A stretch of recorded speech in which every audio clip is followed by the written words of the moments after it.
Hello everyone, Chris Ericla here for the Press Enterprise and PE.com, joined now by Press Enterprise's John Asbury in front of the old courthouse here in downtown Riverside. John, today the preliminary hearing in the Norma Lopez murder case. Jesse Perez Torres will be on trial for the murder of Norma Lopez. John, a lot of talk today about DNA. Yeah, the entire case hinges on DNA.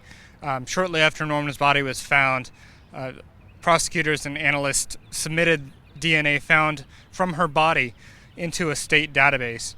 An earring that had Norma's DNA as well as one unknown male's DNA was submitted to the database, and analysts found a few different matches, but the one that best fit came back to match Jesse Perez Torres. I understand this is the only DNA that's being discussed as a possibility. Yeah, there was no further DNA found on her body that could include another suspect.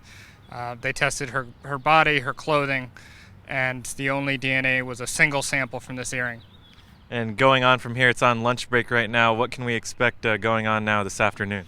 There's going to be a lot more talk about this DNA and whether it does or does not include Jesse Torres as a suspect, and ultimately this afternoon the judge should decide whether Torres, if there is enough evidence for him to stand trial. You're expecting it from here, though, to still be a while before the trial begins. Yeah, generally in these cases, especially if they decide whether or not to pursue the death penalty after the preliminary hearing, the trial can take up to a year or so. All right, John, thanks for that update. That does it for your Monday edition of the PE Crime Blotter. Thanks for joining us, and we'll see you next time.